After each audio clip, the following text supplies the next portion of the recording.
Contaremos con la intervención de Viviana Hidrobo de la Alianza por los Derechos Humanos, volviendo a hacer gentil recordatorio a las personas que participan en la Comisión General respecto del tiempo de la intervención de 5 minutos del contenido de la misma. Muchísimas gracias. Buenas tardes, señores asambleístas y señoras asambleístas.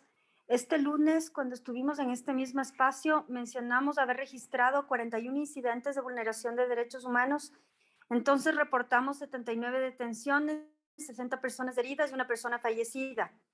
En ese momento ya señalamos que la violencia estatal constituye el germen de nuevas violaciones de los derechos humanos que exacerba la violencia y que atiza la protesta. Hoy, lamentablemente, tenemos nuevas cifras. 68 incidentes de violación de derechos humanos que han resultado en 123 detenciones, 166 personas heridas y 5 personas fallecidas en contexto de represión confirmadas por nosotros. Estos números no incluyen las detenciones express, aquellas en que las y los detenidos no son entregados a órdenes de juez competente como exige el proceso debido. A estas personas se las mantiene dando vueltas y son liberadas horas después en medio del horror de la víctima, su familia y sus amigos. Aquí tampoco se incluyen las víctimas de represión de ayer y que aún estamos verificando y registrando y que de los datos que tenemos aumentarían significativamente estas cifras. Volvemos a denunciar en este espacio que la violencia estatal no puede ser la respuesta para callar la protesta social. Las protestas son un mecanismo efectivo e histórico de sectores sociales para exigir derechos o rechazar decisiones gubernamentales que afectan sus vidas. Los grupos más empobrecidos de la sociedad no tienen a su disposición los canales tradicionales de participación para confrontar efectivamente políticas y acciones discriminatorias.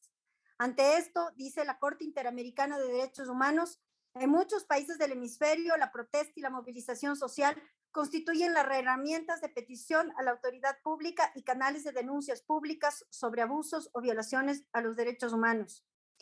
En efecto, las protestas de estos días se dan precisamente contra la violencia estructural que millones de personas en nuestro país reciben.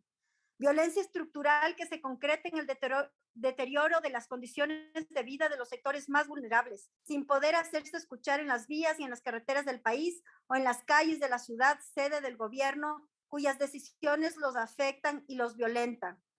La movilización permanente decretada por el movimiento indígena y otros sectores sociales el 13 de junio sí tiene detonantes y antecedentes.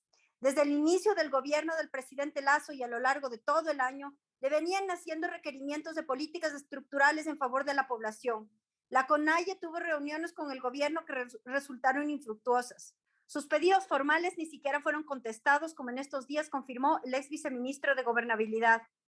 La disposición del gobierno de Lasso al diálogo ha sido tardía y poco creíble. Tardía porque las movilizaciones de estos días son precisamente por falta de diálogo sobre problemas estructurales del Ecuador. Es además poco creíble porque no se puede dialogar mientras al mismo tiempo se usa todo el aparataje estatal para reprimir a las mismas personas a quienes se ofrece diálogo. Por ello, como organizaciones de derechos humanos, demandamos el cese de violencia y represión estatal como condición sine qua non de todo proceso de diálogo. Desde la Alianza de Organizaciones de Derechos Humanos hemos estado documentando el recrudecimiento de la represión y de las violaciones de derechos humanos. La noche de ayer se registraron ataques a las zonas de Paz, la Casa de la Cultura y la Universidad Central. El día de hoy tenemos registro de varias personas heridas y detenidas, a varias de las cuales se les ha incomunicado y se les ha maltratado, cuyos números daremos en las próximas horas. Concurrimos a este espacio porque la Asamblea Nacional le corresponde fiscalizar la conducta del gobierno. En el estado de excepción en el que hasta hace pocos minutos nos encontrábamos por decisión del gobierno, la Asamblea Nacional no puede pasar por alto las prácticas abusivas con que el gobierno ha desplegado la fuerza estatal contra las y los manifestantes. En esta función fiscalizadora, a la Asamblea Nacional, como máximo órgano de deliberación democrática en el país, debe hacer un llamado a los mecanismos internacionales de protección de derechos, como la Comisión Interamericana y la Oficina del Alto Comisionado de Derechos Humanos, para que visiten el Ecuador y reporten sobre la situación. Es fundamental, señores y señoras asambleístas, garantizar el derecho a la protesta y activar medidas de no repetición para casos de violaciones de derechos humanos. La violencia estatal hiere, mata y solo provoca escalamiento del conflicto. Así lo testigua lo ocurrido en el Puyo, en San Antonio de Pichincha, donde la muerte violenta de manifestantes generó una reacción que incrementó la violencia por parte de la población. De ahí que la respuesta policial y militar a las protestas sociales sea no solo inapropiada y desproporcionada, sino contraproducente. La Comisión Interamericana de Derechos Humanos ha hecho hincapié sobre lo peligroso que resulta decretar estados de excepción para hacer frente a situación de alta conflictividad social y las manifestaciones públicas. Ello por las numerosas vulneraciones de derechos humanos que de manera constante se registran como resultado, así también por no representar respuestas sostenibles y eficaces para enfrentar y resolver estos desafíos.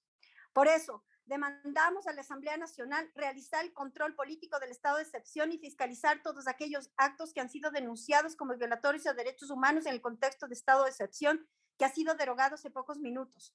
Como organizaciones de derechos humanos no tomamos partido en una u otra vía en la decisión que ustedes, señores asambleístas y señoras asambleístas, discuten esta noche. Sin embargo, comparecemos porque consideramos que cualquiera que sea su decisión esta noche, no se puede quedar en la coyuntura partidista. Sea cual sea el resultado de su votación hoy, la Asamblea Nacional debe activar su tarea de fiscalización política sobre las serias violaciones a derechos humanos ocurridas en el contexto de paro nacional de junio del 2022. Nuestra comparecencia aquí es para exigir garantías reales para un diálogo sostenido sobre problemas estructurales que eviten llegar a situaciones como esta y a la vez garantías reales para que de darse la protesta social se la reconozca como un derecho y no como un crimen. Eso es democracia de fondo, el complemento necesario a los procesos formales de elección. En ese sentido, la derogatoria del decreto de excepción es necesaria para quitar la legitimidad de la violencia que estos decretos pretendieron avalizar. Pero eso no borra las muertes, las heridas, la criminalización y demás abusos que se cometieron en la aplicación de estos decretos. Nosotros seguiremos monitoreando y acompañando a las víctimas de violaciones de derechos humanos. Ese es nuestro rol. Seguiremos con ellas, seguiremos exigiendo verdad, justicia y reparación para ellas. Señores y señoras asambleístas, como sea que decidan esta noche, no se olviden de que los problemas evidenciados en este paro son estructurales, no coyunturales. Contribuyan a parar la violencia. Muchas gracias.